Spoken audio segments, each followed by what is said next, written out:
Hi, I'm Senator Todd Young.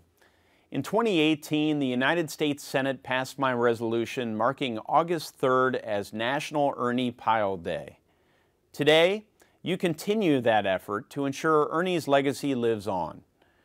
You'll without a doubt know that Ernie Pyle was a Hoosier and a renowned war correspondent during World War II. Mr. Pyle dedicated his career to the common soldier and their families. His human interest storytelling helped the men and women back home understand and feel the weight of what these troops were experiencing.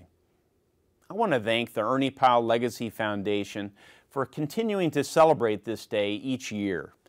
Thanks to your efforts, Mr. Pyle will always be remembered as a Hoosier whose talents made a difference in the lives of countless Americans.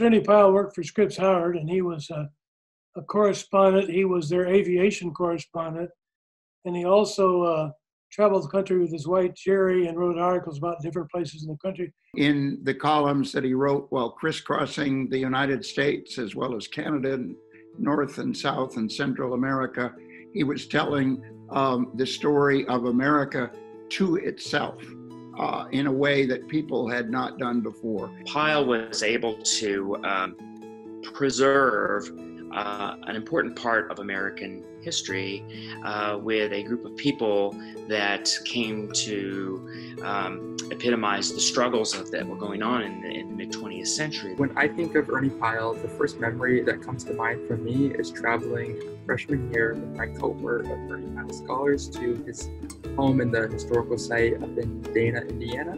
One story that's kind of remote that a lot of people would not have heard of was when he was back home visiting, and he was in his late 30s before World War II. I don't know what it is, but nature is pulsing this spring, and there is a thriving of life in the country around our home. The grass and trees have never seemed so beautiful to me, so fresh and so green. The spirea bushes are out in a wild white, and if you weren't hot with spring warmth, you'd swear that the bushes were covered with snow. All the animal and bird life is growing too. Never were the quails so abundant, and as I walk through the country, it seems to me the grass and bushes are alive with birds. Birds I've never seen before, birds I don't know the names of, new birds in our country. Nature is afoot again in our farmed and paved and tractored country. I don't know what it is. The farmers don't know what it is. There's a new birth of something. People in the Great Depression and in World War II didn't get to travel much.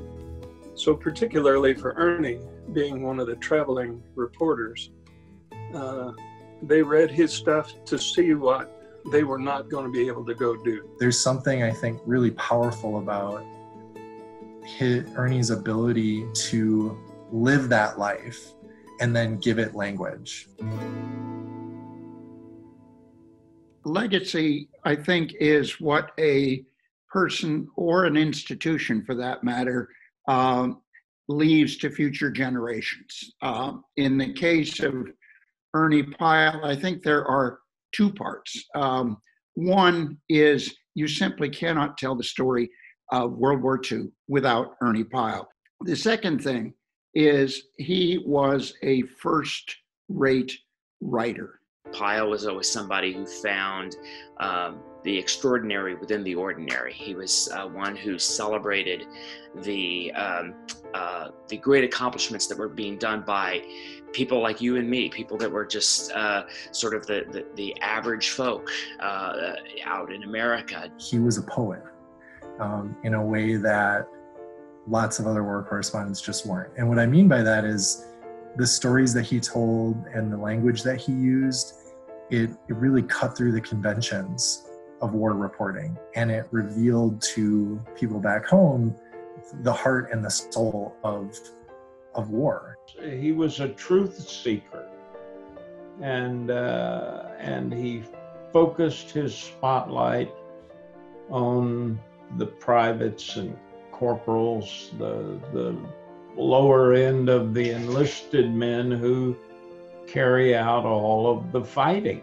Pyle, probably better than any other reporter, was able to document the day-to-day lives and the interests and passions and relationships that these people had. He ate with them, he marched with them, he was cold with them, he suffered with them, he slept in the foxholes. That is an incredible commitment for a journalist to make, especially when it would not have been expected. He was really just focused on the 6 feet in front of him and the people around him and what they were feeling and going through.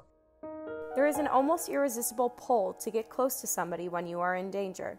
In spite of themselves, the men would run up close to the fellow ahead for company. They weren't heroic figures as they moved forward one at a time, a few seconds apart. There was a confused excitement and a grim anxiety on their faces. They seemed terribly pathetic to me. They weren't warriors. They were American boys who, by mere chance of fate, had wound up with guns in their hands. They were afraid, but it was beyond their power to quit. They had no choice. They were good boys. I talked with them all afternoon as we sneaked slowly forward along the mysterious and rubbled street, and I know they were good boys. And even though they aren't warriors born to kill, they win their battles. That's the point. He was writing 6 columns a week, every single week for years and years. Not only just his war columns, but in all the years preceding that throughout the 1930s. His relatively short columns show how much you can do with a minimum of words. He was writing, between 700 and 950 words a day, and yet each one of them was a story unto itself. He never walked around with a notebook except for writing down people's names and places where he was, and everything else he put to memory.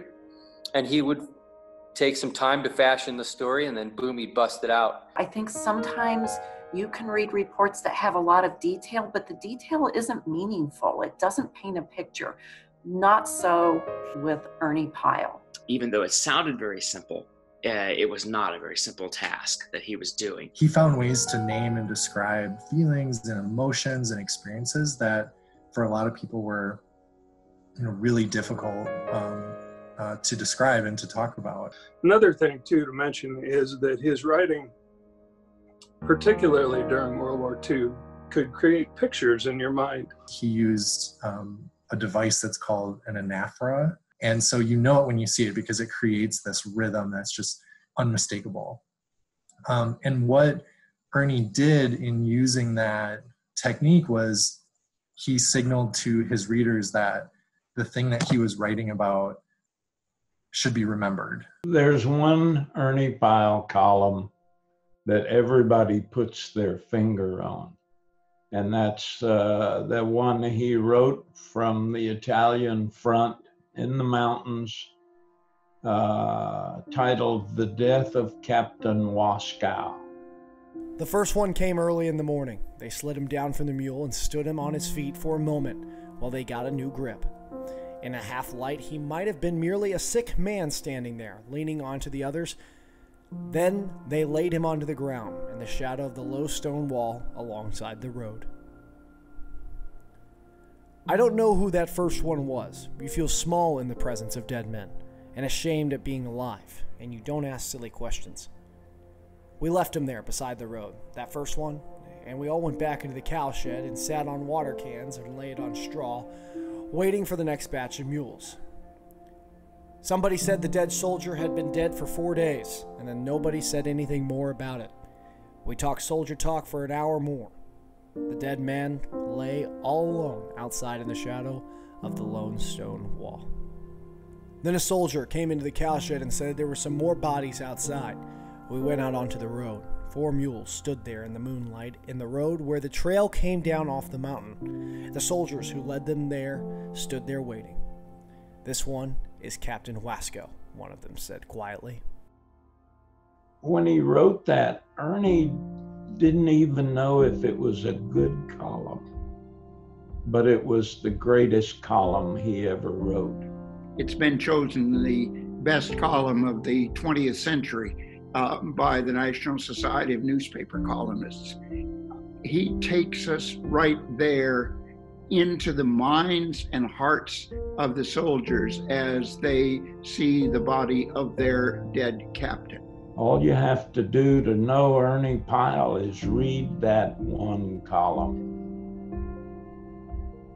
I recommend you read them all, but that one shines like a full moon in the sky.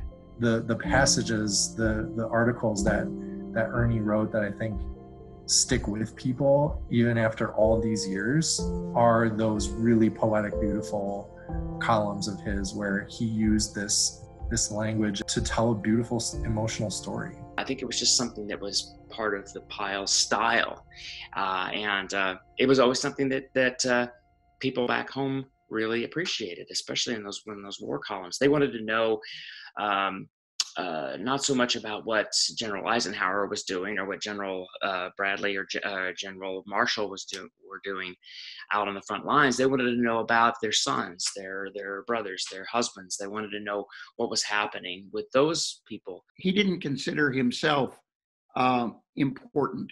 He wanted the people's stories to come through. The men are walking. They are 50 feet apart for dispersal. Their walk is slow, for they are dead weary, as you can tell even when looking at them from behind. Every line and sag of their bodies speaks their inhuman exhaustion. They don't slouch. It is the terrible deliberation of each step that spells out their appalling tiredness. Their faces are black and unshaven. They are young men, but the grime and whiskers of exhaustion make them look middle-aged. In their eyes, as they pass, it is not hatred, not excitement, not despair, not the tonic of their victory. There is just a simple expression of being here as though they had been here doing this forever, and nothing else. The line moves on, but it never ends. All afternoon, men come around the hill and vanishing eventually over the horizon. It is one long, tired line of ant-like men. In some of the meetings we had regarding the museum, one of the ladies said that Ernie Pyle's generation is passing and that his work doesn't have any relevance today. And my reply was to her that 30 years after Ernie wrote this column about the infantry, I saw the same thing when I was in the infantry in early 1970s. You know, what Ernie wrote about can easily be applied to people who still serve in the military today. With veterans of the war dying off so quickly, we still have Ernie Pyle's writings to tell us what it was like. He was a Pulitzer Prize winner. He should be remembered for things like that. And of course, the Ernie Pyle Legacy Foundation, that's our goal, is to bring him out into the public again and people know what a great writer he was and how he felt for all the troops. His legacy is out there, needs to be found, and it is in the writing. When I was working on my piece for the New York Times, kind of say, oh, you're doing a thing on Ernie Pyle? Oh, okay. Do you think anyone's going to know who Ernie is? Well, you know, in the first few days after that story came out, there was over 1 million views of that story. And I had hundreds of emails from people telling me that their grandfather had met Ernie, or they still had a scrapbook that their grandparents had made of all of Ernie's columns. I mean, he really did have a relationship with people, and clearly his work has inspired subsequent generations. When I think of the legacy of Ernie Pyle, I recognize his past work at Indiana Daily Student. So when I was elected to be the fall editor, you know, I just know that I'm following in his footsteps a little less than a century later, which is something that's very humbling for me as a journalist, as an individual. We're looking for somewhere that Ernie Pyle's legacy will have meaning, and we have to invent it. The opportunity to celebrate a National Ernie Pyle Day, the ability to produce a documentary, Ernie Pyle, Life in the Trenches, those types of things that we're doing today as a way to help keep Pyle's spirit alive, to keep his legacy alive today. I think those kinds of things are important. You know, one of the things that stands out to me is that Ernie Pyle was so appreciated for what he did. and so beloved by the American people. And they really had a sense of connection to him, and that he was telling the story of America's children. But I think that we have lost some of that sometimes today, and journalists are still out there telling those stories, but I'm not sure that it gets the degree of appreciation that it once did. The profession of journalism is changing drastically right in front of our eyes as daily newspapers are fading away rapidly. And this was what fueled Ernie Pyle's career. This was what fueled the career of so many of us in what I call the golden age of newspapers. We all read blogs, we all read, short form on the internet now. We can do things here over the computer, and that's fun too. But we all want to get back to that human connection that Ernie Pyle wrote about so eloquently. So I think that having somebody like Pyle to draw upon as a resource to sort of remind us again how much we have that is the same, that is similar, that we share. I think his legacy shows up in how myself and other journalists at the Ideas for Stories, we're making events, people and moments in history more personal for people that couldn't experience that firsthand. And that's how I see his legacy showing up in the work I do. As a journalist, it's important that we see the human in each of the sources that we talk to. Not just the general, not just the top politician, not just, that person can have a story either to be told or to tell. There's nothing nice about the prospect of going back to war again. Anybody who's been in war and wants to go back is a plain damn fool in my book. I'm certainly not going back because I've got itchy feet again, or because I can't stand America, or because there's any mystic fascination about war that is drawing me back. I'm going simply because there's a war on, and I'm a part of it, and I've known all the time I was going back. I'm going simply because I've got to, and I hate it. What Ernie Pyle really brought to the table was a focus on the daily lived experience of the folks who were in the front lines. And so when you read, especially some of the very evocative and well-remembered pieces, he was there and part of that. And that then also really affected how we see war coverage in later wars. Now, how they cover those wars has to remain the same. It has to be that pursuit of the truth about war and the people who fight those wars, which Ernie Pyle pursued better than anyone else I've ever known. Newspapers and magazines and media have changed. Lots of newspapers have shut down foreign bureaus. Lots of war correspondents are not working full-time. They're freelancing. They're doing pieces for lots of different places. We've come to just a wholly different place in the history of journalism.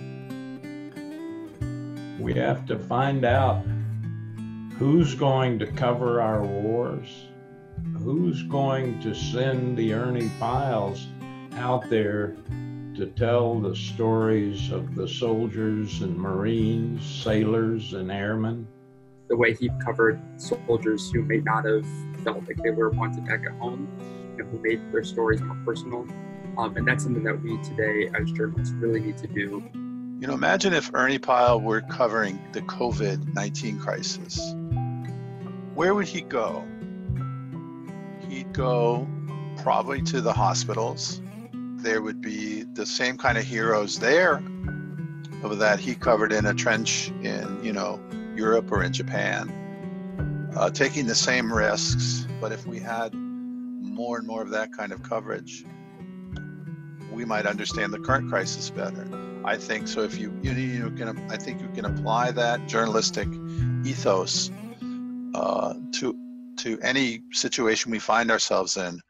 The crises of today, be they about a virus, be they about racial conflict, they do all have front lines. I also think another great way to remember Ernie's legacy is just to support journalism with either any way you can, by subscribing, with financial contributions. I think that that's also a great way to honor his legacy. We need to have people on the ground telling these stories because it's important, because we need to know what's happening.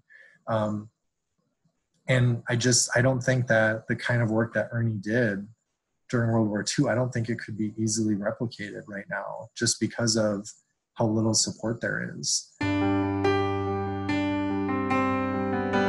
Most of us, if we're honest, won't have that kind of impact. We will have done good things with our life, and then, we will have been forgotten by history. So to make that kind of impact, to have people even remember your name and know who you were, that's a legacy. That's an amazing achievement. He really saw himself as a part of the war effort. He saw himself as an officer, right, in the Army, and that it was his job to tell the stories. Ernie can do it in 1,000 words or less. He can put an entire story in a perfect form. I really would challenge people to go back and read some of Ernie Pyle's columns. I think that's what they need. They don't really need us to interpret Ernie Pyle for them. His words are as powerful today, all of these 80 years later. For us here at the Media School, obviously Ernie Pyle's legacy it will be everlasting. Whether it's a statue of him in front of our building, the pictures that you can see in our hallways of how he worked here is something that will never go away. Ernie Pyle himself would simply have loved to see journalists carrying out their craft with the same diligence and care and perception and dedication that he did. And I honestly think that's his legacy.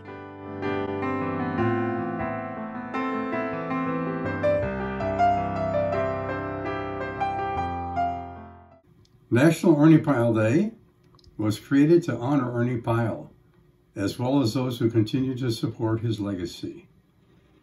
The Ernie Pyle Legacy Foundation has developed a series of awards that will be given out each year to celebrate National Ernie Pyle Day. On behalf of the Ernie Pyle Legacy Foundation, I have the honor of presenting the 2020 Ernie Pyle Legacy Award for Media.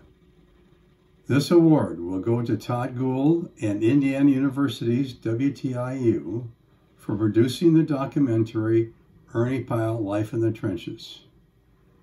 The documentary examines the perspective of Ernie Pyle from his coverage of soldiers fighting in World War II. Through this human interest style storytelling, Ernie became the voice of America. This unique outlook gave Americans something to look forward to and encouraged hope during this unknown time of war. Thank you for taking part in this tribute to Ernie Pyle's legacy. Before we close, we'd like to leave you with a personal request.